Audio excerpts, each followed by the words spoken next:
আমাদের আজকের কাহিনীটা শুরু হয় জুলেট নামের একটা মেয়েকে দেখিয়ে। জুলেট তার কারে বসে শহরে ঘুরে বেড়াচ্ছিল।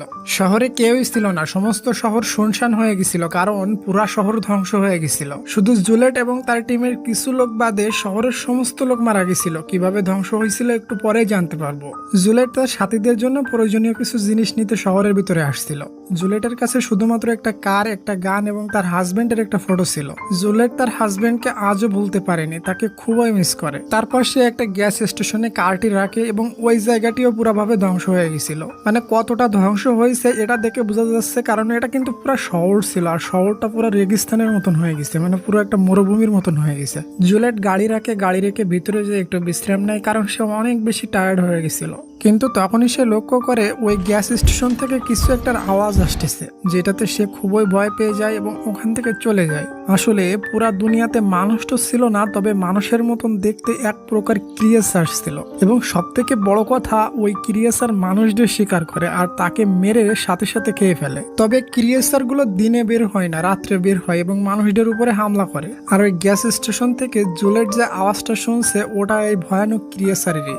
যার পর জুলিয়েট ওখান থেকে তাড়াহুড়া করে বের হয়ে যায় এবং তার গাড়ির ভিতরে যেয়ে বসে এবং তার কমান্ডারের সাথে ইন্টারকম দ্বারা কথা বলে। কমান্ডার ও জুলিয়েটকে ওই ক্রিয়েচারের বিষয়ে বলে, তাকে সাবধানে কাজ করতে বলে। এখানে জুলিয়েটের ইন্টারকমের ব্যাটারির চার্জ প্রায় ফুরাই যায়, সাথে রাতও হয়ে আসতেছিল। জন্য জুলিয়েট তার গাড়িকে একটা শর্টকাট ছোট রাস্তা দিয়ে নিয়ে যায়। একটু সামনে যেতেই সে আরেকটি গাড়ি দেখতে পায়, ওখানে একটি লোক জখমি অবস্থায় পড়েছিল। জুলিয়েট গাড়ি থেকে নেমে তার কাছে গেলে ওই লোকটি বলে, রাত্রে একটা ক্রিয়েচার আমার উপরে আক্রমণ করছিল এবং ওই ক্রিয়েচারটি আমার এমন অবস্থা করে দিছে এবং আমি ওই ক্রিয়েচারটিকে আমার গাড়ির ভিতরে বন্দি করে রাখছি। ওই লোকটির খুবই কষ্ট হচ্ছিল, এই জন্য জুলিয়েটকে তাকে মেরে দিতে বলে, কারণ ওই লোকটি আর কষ্ট সইতে পারছিল না। যার পর জুলিয়েট করে কি, জুলিয়েট ওই জখমি লোকটিকে রেখে ওই গাড়ির ভিতরে চলে যায় ক্রিয়েচারটিকে মারতে এবং শেষমেশ তাকে মেরেও দেয় এবং ওখান থেকে প্রয়োজনীয় জিনিসপত্র নিয়ে বাইরে আসে। বাইরে এসে দেখে ওই লোকটিও মারা গেছে।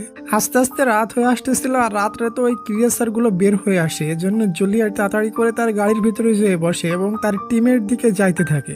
যখন সে যাচ্ছিল তখন তার হাজব্যান্ডের ফটো দেখতেছিল আর তাকে নিয়ে ভাবতেছিল।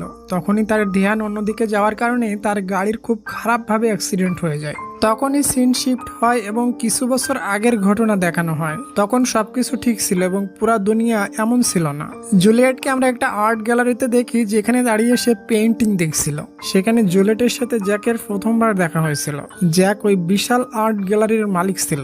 জ্যাক তার নিকটে এসে বলে, তোমার কি ওই পেইন্টিংটি পছন্দ হয়েছে? জুলিয়েট বলে, হ্যাঁ ভালোই লাগছে।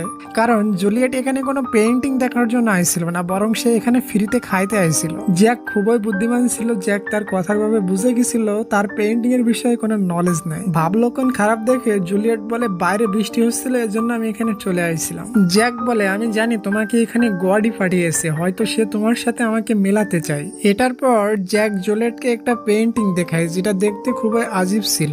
জ্যাক বলে, এটা দেখো, এটা দেখে তোমার লাগবে এটা কতই খারাপ, কিন্তু আমি এটা বলতেছি তুমি এটাকে মনোযোগ দিয়ে দেখো। তার খারাপ চেহারার দিকে দেখো না, বরং দেখো এটাকে কত সুন্দরভাবে বানানো হয়েছে। অর্থাৎ জ্যাক এখানে তাকে মানুষের ভিতরের সৌন্দর্যকে বোঝাতে চাইছিল। পরের দিন জ্যাক জুলিয়েটের সাথে পুনরায় দেখা করে এবং তাকে তার বাড়িতে নিয়ে যায়। জুলিয়েট তার বাড়ি দেখে অবাক হয়ে যায়, কারণ তার বাড়ি খুবই বড় এবং খুবই সুন্দর ছিল। তারপর দুজন বসে অনেক সময় গল্প করে। এখানে আমরা জানতে পারি তাদের দুজনেরই বাবা মা নাই। জ্যাক তাকে খুবই যত্ন খাতির করতেছিল।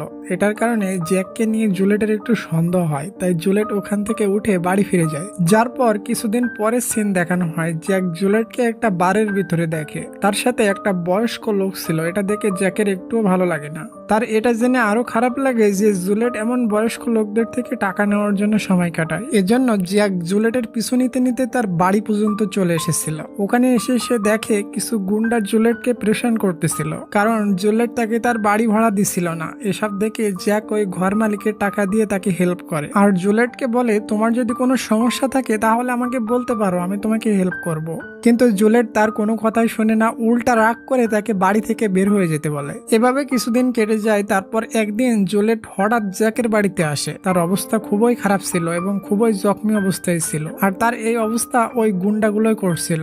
জ্যাক তার এমন অবস্থা দেখে খুবই চিন্তিত হয়ে যায়। জুলিয়েটকে ভিতরে নিয়ে নিজেই তার জখমকে পরিষ্কার করে এবং তাকে অনেক খেয়াল রাখে। জুলিয়েট জানতো না জ্যাক তাকে কতটা ভালোবাসে এজন্যই তো তাকে এত কেয়ার করছিল। এরপর আমরা জুলিয়েটের ব্যাপারে আরেকটা কথা জানতে পারি, সে নেশাও করত।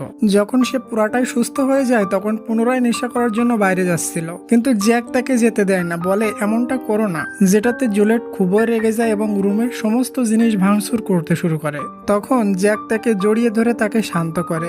জ্যাক জুলিয়েটের নেশা ছাড়ানোর জন্য এমনটা করছিল, এজন্য তাকে শহর থেকে দূরে নিয়ে যায়। সেখানে যে সে খুব সুন্দর একটা বাড়িও কিনে। তারপর তারা দুজন বিয়ে করে নেয় এবং ওখানে তারা খুবই হাসি খুশিতে দিন পার করতেছিল।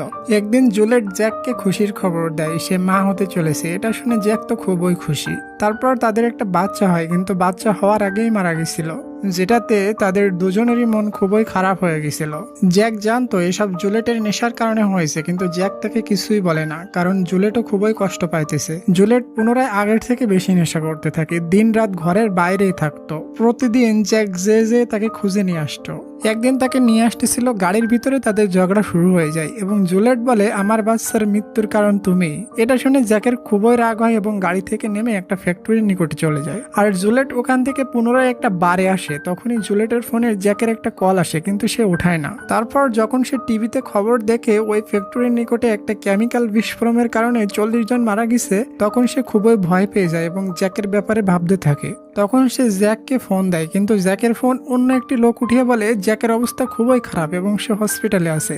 জুলিয়েট তাড়াতাড়ি করে হসপিটালে যায় এবং সে হসপিটালে যেয়ে দেখে জ্যাককে একটা রুমে অক্সিজেন দিয়ে রাখা হয়েছে এবং জ্যাকের অবস্থা খুবই খারাপ। এটা দেখে জুলিয়েট খুবই পস্তাতে থাকে, মনে মনে ভাবে যদি তাদের ভিতর ঝগড়া না হতো তাহলে আজ জ্যাকের অবস্থা এমন হতো না। জুলিয়েট যখন তার নিকটে যায়, জ্যাক তো কিছুই বলতে পারছিল না, তাই সে একটা বোর্ডে আই লাভ ইউ লিখে দেয়, যেটা দেখে জুলিয়েটের খুবই কান্না আসে, কারণ সে এখন জ্যাকের ভালোবাসা বুঝতে পারছিল, সে তাকে হারাতে চায় না। জুলিয়েটের পুরো বিশ্বাস ছিল সে ঠিক হয়ে যাবে, তার কিছুই হবে না। পরের দিন যখন সে হসপিটালে আসে, দেখে জ্যাক ওখানে নেই। জুলিয়েট ডক্টরের কাছে বললে তাকে বলে জ্যাক মারা গেছে এবং তার লাশকে জ্বালিয়ে দেওয়া হয়েছে, কারণ সে পুরাভাবে ইনফেক্টেড হয়ে গেছিল। এটা শুনে তো জুলিয়েট পুরাই ভেঙে গেছিল এবং সে সবসময় জ্যাকের কথা মনে করত। এবং জ্যাক মারা যাওয়ার পর সে আবারও একা হয়ে গেছিল। তারপর আমাদের পুনরায় কাহিনীর প্রেজেন্ট দেখি, যেখানে জুলিয়েটের গাড়ির অ্যাক্সিডেন্ট হয়েছিল। আস্তে আস্তে জুলিয়েটের সেন্স আসে, তার পা কারেন্ট নিচে আটকে গেছিল। সে ওঠার অনেক চেষ্টা করে কিন্তু পারে না। তারপর সে দেখে তার গান গাড়ি থেকে একটু দূরে ফেলানো আছে। সে একটা তার দিয়ে গানটাকে নিজের দিকে নিয়ে আসার চেষ্টা করে কিন্তু পারে না। তারপর সে যায় তাই করে তার পাটাকে বের করে আনে। তার পায়ের হাড় ভেঙে উপর দিয়ে হাড় বের হয়ে আইছিল, যার পর সে ওই জায়গায় মদ ঢেলে হাত দিয়ে হাড় চেপে যায় তাই করে ব্যান্ডেজ করে নেয়। তারপর কারের ভিতরে রেডিও দ্বারা তার টিমের সাথে যোগাযোগ করার চেষ্টা করে, কিন্তু কারোর সাথে যোগাযোগ হয় না। সে যায় তাই করে পা টানতে টানতে বাইরে যায় এবং তার গানটা হাতে ওঠায়। তখনই ওখানে তার রেডিওর শব্দে একটা ভয়ঙ্কর ক্রিয়েচার চলে আসে, যেটা দেখতে পুরাই মানুষের মতো ছিল। আসলে যতগুলো এমন ক্রিয়েচার আছে সবাই প্রথমে মানুষ ছিল, কিন্তু ওই ফ্যাক্টরির কেমিক্যাল বিস্ফোরণের জন্য যত লোক বেঁচে ছিল সমস্ত দুনিয়ার মানুষ এই ক্রিয়েচারের রূপে বদলে গেছিল। অর্থাৎ ওই বিস্ফোরণের কথা বলা হয়েছে যেটার দ্বারা জ্যাকের মৃত্যু হয়ে গেছিল। তখনই জুলিয়েটের সে রেডিও থেকে আওয়াজ আসতে থাকে, তার টিমের মধ্য থেকে কেউ কিছু বলছিল, কিন্তু রেডিওর আওয়াজ শুনে পুনরায় ক্রিয়েচার তার দিকে আসতে থাকে। তখন জুলিয়েট একটা প্ল্যান করে, জুলিয়েট তার রেডিওকে নিয়ে গাড়ি থেকে একটু দূরে ফেলে দেয়। তারপর ক্রিয়েচার ওই রেডিওর নিকটে যায় এবং রেডিওটা হাতে নিয়ে দূরে ফেলে দেয়। তারপর জুলিয়েট কিছু টিউবলাইট উঠিয়ে বাইরে ফেলে, যাতে করে সে অন্ধকারে দেখতে পারে তার রেডিওটা কোথায় আছে। সে রেডিও ঠিকই পেয়ে যায়, সাথে ওই ক্রিয়েচারও তাকে দেখে ফেলে এবং তার পিছু করে। জুলিয়েট তাড়াহুড়া করে পুনরায় গাড়ির ভিতরে চলে আসে এবং গাড়ির দরজার দিকে গান পয়েন্ট করে রাখে, যাতে করে ক্রিয়েচার আসলেই শুট করতে পারে। কিন্তু ক্রিয়েচারও অত বোকা না, পিছন থেকে এসে জুলিয়েটকে ধরে ফেলে। তখনই সে গাড়ির এক্সেলেটর প্রেস করে, যেটাতে ক্রিয়েচার ভয় পেয়ে তাকে ছেড়ে দূরে চলে যায়। কিন্তু পুনরায় সে জুলিয়েটের উপরে হামলা করে দেয়। জুলিয়েট তার উপর গান চালায়, তারপর ক্রিয়েচার ভয়ে পুনরায় দূরে চলে যায়। এটার পর সে টিমের সাথে যোগাযোগ করতে সক্ষম হয়। তার টিমের লোক বলে তোমার গাড়ির লাগানো ট্র্যাকিং ডিভাইস অন করে দাও, যাতে করে আমরা তোমার লোকেশন জানতে পারি। জুলিয়েট সেটাই করে। জুলিয়েট ক্রিয়েসার থেকে বাঁচার চেষ্টা করে। এবার ক্রিয়েসার তো তার গাড়ির সামনের গ্লাস ভেঙে ফেলে এবং তার দিকে আসতে থাকে। এটা দেখে জুলিয়েট তার গাড়ির হেডলাইট অন করে, যেটাতে ক্রিয়েসার ওখান থেকে বহু দূরে চলে যায়, কারণ ওই ক্রিয়েসার বেশি আলো সহ্য করতে পারে না, এই জন্য তো দিনেই বের হয় না। কিছুক্ষণ পর সে পুনরায় রেডিওতে তার টিমের সাথে কথা বলে। তো টিমের সাথীরা বলে, আমরা একটা বিপদে ফেসে আছি, তুমি যদি সকাল পর্যন্ত বেঁচে থাকো আমরা এসে তোমাকে বাঁচিয়ে নিব। এটা শুনে তো জুলিয়েট আরো বেশি ভয় পেয়ে যায়। তখনই সে ওখানে আরেকটি গাড়ি আসার আওয়াজ শোনে। এটা দেখে জুলিয়েট হেল্পের জন্য তাকে ডাকতে থাকে। আসলে তারা গুন্ডা ছিল, তারা লোকদের মেরে তাদের জিনিসপত্র নিয়ে ওখান থেকে চলে যেত। ওই গাড়ির ভিতর থেকে একটা লোক জুলিয়েটের ওখানে আসে, কিন্তু সে তাকে বাঁচানোর জায়গায় তাকে মেরে ফেলতে আইছিল। তখনই ওখানে ওই ক্রিয়েসার এসে ওই লোকটিকে খারাপভাবে মেরে খাইতে থাকে। এটাতে জুলিয়েটের জানও বেঁচে গেছিল। ডাকাতের বাকি সাথীরা এটা দেখে ওখান থেকে ভেগে গেছিল।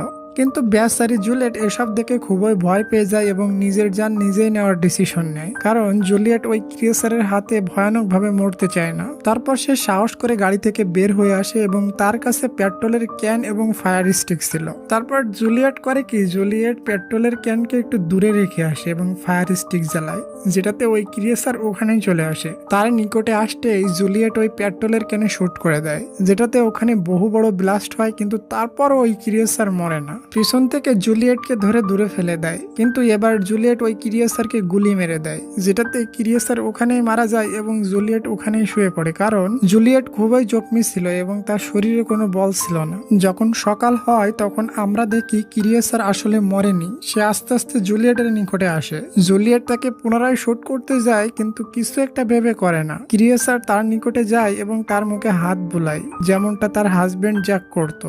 তখনই আমরা এবং জুলিয়েট এটা জানতে পারি যে জ্যাক ওই ঘটনায় হসপিটালে মারা গেছিল না, বরং ক্রিয়েসারে রূপান্তর হয়ে গেছিল। পুরা রাত সে জুলিয়েটের কাছেই ছিল, সে তাকে পাহারা দিচ্ছিল যাতে অন্য ক্রিয়েসার তাকে না মারে, কিন্তু জুলিয়েট না বুঝেই তাকে দেখে ভয় পাচ্ছিল। তখনই জুলিয়েটের ওই পেইন্টিং এর কথা মনে পড়ে এবং জ্যাক যেটা বলছিল সেই কথা, যেটার মতলব সে এখন বুঝতে পারে।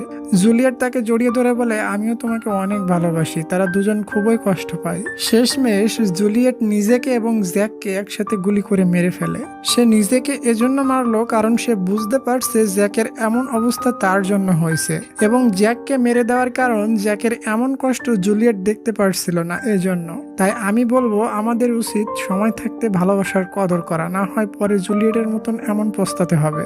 ভালোবাসা বলতে যে শুধু গার্লফ্রেন্ড বয়ফ্রেন্ড এটা না। যাই হোক, ভালো লাগলে সাবস্ক্রাইব করে দিও, বলে লাভ নেই, আনসাবস্ক্রাইব ছাড়া সাবস্ক্রাইব হয় না। লাকই খারাপ, ভালো না লাগলে সাবস্ক্রাইব করার দরকার নেই, তবে যাওয়ার আগে একটা রিকোয়েস্ট করবো, একটা লাইক দিয়ে যেও। তো খুব শীঘ্রই ফিরে আসতেছি নতুন একটা মুভির এক্সপ্লেন নিয়ে। তত সময়ের জন্য সবাই ভালো থাকো, সুস্থ থাকো, বাই বাই।